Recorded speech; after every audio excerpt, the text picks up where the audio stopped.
Good morning, guys. Time to get started. Kyle Shanahan has spoken at the NFL owners' meetings in Palm Beach, and lo and behold, he said stuff that was really similar to what John Lynch said yesterday. It was nice and early for Kyle Shanahan, and I don't know if he was still too happy about that. Yesterday was the biggest party of the year for the NFL, the league meeting party at the resort in Palm Beach, and it's usually at the resort wherever the owners' meetings are. That thing has an open bar. That thing lasts sometimes a little bit later into the night. I'm sure some people post-game party that one. It's a situation where a 7:45 Eastern time interview is a little bit early for some of the coaches, but they all made it out. NFC coaches had to do it on Tuesday. AFC coaches, I guess they had the luck this year of going on Monday, which was the day before the party. Anyway, let's go through what Kyle Shanahan said. First of all, what did you expect him to say? I think a lot of people a little bit up in arms over, Jimmy Garoppolo is still on the team, and Kyle Shanahan obviously said that the 49ers have an option that does involve Jimmy Garoppolo on the roster. But again, I lead you back to what's written right underneath me. What do you expect Shanahan and Lynch to say? The 49ers have hoarded as much option power as possible over the course of the past year, plus weren't going to voluntarily give it away by broadcasting a firm course of action by March, 5 months ahead of the start of the regular season. That's just not how it's going to work for the 49ers. They're going to maintain as much option power as possible. And Trey Lance gets it. Shanahan even said Trey isn't an insecure guy. I think the situation makes sense to him. That's a newsflash for a lot of Twitter and a lot of social media. The situation doesn't make sense to them. But again, it's simple. You keep your options open as long as possible so that you could potentially trade Jimmy Garoppolo. The options obviously were closed by the shoulder surgery, by the fact that some teams like the Colts, who might have been interested, wanted a quarterback who'd be available for OTAs. It's as simple as the 49ers buying time. There's no cost to them in keeping Jimmy Garoppolo right now because they're not bound to his contract in guaranteed fashion until week one. You wait until an inflection point happens. When that inflection point happens, you reconsider your current stance, and the current stance is open, so it is amenable to being reconsidered. You might like this. Shanahan on Trey Lance trending toward being ready to start. That's why we looked into trading Jimmy. If you consider perspective here, remember that last year when, a lot of the clickbaiters were making up a lot of trade rumors, when they were thinking that Jimmy Garoppolo would be traded any day, when they were accusing Shanahan and Lynch of being disingenuous and their assertions that Jimmy Garoppolo was the planned starter for the 2021 season. If you notice, they weren't saying any of this. They weren't saying that's why we looked into trading Jimmy. That's why we're looking into trading Jimmy. No, they said Jimmy Garoppolo is almost certainly going to be our starter in 2021. The tone has changed this season. They're out and open about this. They're saying that's why we looked into trading Jimmy Garoppolo, because the 49ers actively are shopping him. Whether or not they get the price that they want, that's a different question. But it's way more likely that they get the price that they want later on, because right now they're not getting any offers because of the shoulder surgery. So it's a situation that will take time. And it's a good thing that Trey Lance isn't as insecure as people shouting on Twitter, because the situation makes sense to him and it doesn't seem to make sense to a lot of people on the outside. But hopefully we explain it well here. It's business 101. And the 49ers are just going to hold on to the asset as long as they need to throughout this offseason before the market for that asset emerges, because there literally is no downside. The funny thing is that there are literally people who are twisting and turning and contorting themselves to try to explain how there might be some sort of downside to keeping Jimmy Garoppolo when there literally isn't, at least for the next couple months. He's rehabbing from shoulder surgery. He's not even in Trey's way. Any rep that the 49ers have at OTAs, if it's a first-team rep, Trey Lance is going to get it.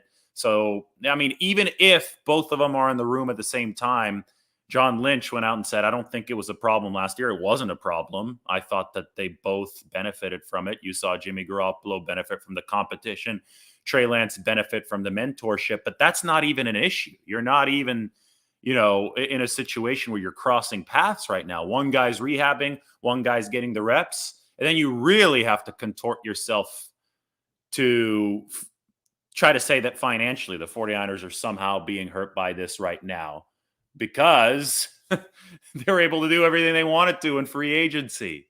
They literally weren't priced out of a player that would have otherwise been in their financial plans. The 49ers still have restructures on the table. And if restructures are still on the table, well, that means that they have other recourses other than trading or releasing Jimmy Garoppolo to finish what they want to get done. So what's happening right here with the quarterback situation is obvious, and the social media shouting mob has overcomplicated it just for clicks, just for, oh, I'm being negative, I'm being contrarian, it's simple.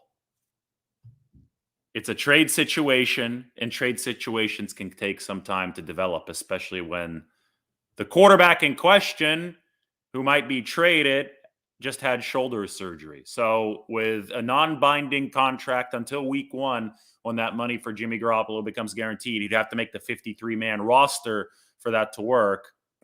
With that at play, it's something that can be fluid, and it can be fluid over the course of several months. Option power is option power. Decision-making is decision-making, and that's where the 49ers are right now. But you should like this. Shanahan on Trey Lance trending toward being ready. That's why we looked into trading Jimmy.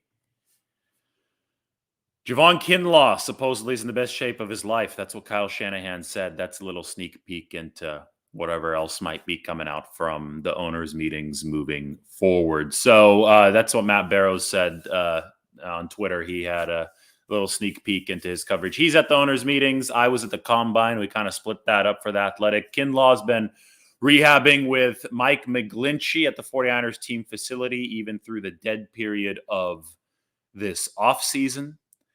So the 49ers obviously hope to have key stalwarts on both sides of the line of scrimmage back for week 1. Kinlaw is going to be an especially big one, especially since this team no longer has DJ Jones. And obviously McGlinchey is part of that offensive line that I think that the 49ers must work to continue to bolster. Anyway, what did you expect Kyle Shanahan to say? He's going to maintain that option power as well as the 49ers can. You're not going to go out there and say, oh, we're cutting Jimmy Garoppolo today. Good luck to Trey Lance. He's the starter 5 months ahead of the season. Trey Lance can get hurt over the next few months. Other quarterbacks around the league can get hurt over the next few months. So you want to maintain that option power of trading Jimmy Garoppolo, and you want to maintain that quarterback room and keep it as deep as possible for as long as possible. In an ideal cap-free world, you would stockpile that quarterback room like Bill Walsh did, right? You'd have Montana, you have Young, you'd have Steve Bono, you'd have Elvis Gerback, you'd have all these guys. But in the salary cap reality, which began in the mid-1990s, you have to start making choices. The New England Patriots had to make a choice, right? They had both Brady and Garoppolo. They traded Garoppolo to the 49ers. The 49ers in 2021 were able to skirt by without making the firm choice. They had Garoppolo and they had Trey Lance. They might be able to skate by in 2022 without having to make the firm choice, but at some point there will be an opportunity cost. And it looks like that inflection point financially comes in week 1. If Garoppolo makes the 53-man roster, that money will not be able to be carried over by the 49ers unless they trade him. You could still bring him on the 53-man roster. The money becomes guaranteed. You trade him in week 2 or week 3, but you're just not guaranteed of finding a trade partner at that price because it is locked in, and you do risk longer-term financial damage. But until week 1, you don't. You could pull the plug at any time. So for the 49ers, that's music to their ears. That's the option power that they've been looking for when they had both Garoppolo and Lance, when they insulated the quarterback room in 2021. It remains insulated now, and they don't have to uninsulate it until the deadline of week 1 if they want to save some of that money. It's about $25 million in savings. And hey, by the way, if you cut bait right now, just through a standard release, which never was on the table, but was on the table for Twitter. But if you just cut bait right now, you'd owe him $7.5 million injury guaranteed money. So you'd only save 17 or 18 million. If you want to save the full 25 million, you have to wait anyway via release. But I think that the trade market could heat up, and that's why you sit in the pocket and wait for some of this stuff to develop. Biggest quote of today, Shanahan on Trey Lance trending toward being ready. That's why we looked into trading Jimmy. Anyway, that's your Shanahan highlight update from the owners' meetings. Those were the quotes from this morning. We'll discuss some of the roster minutia a little bit later today in a separate video. Just wanted to update you on what Shanahan had to say about Trey Lance. What did you expect? Everybody take care. Subscribe to the channel.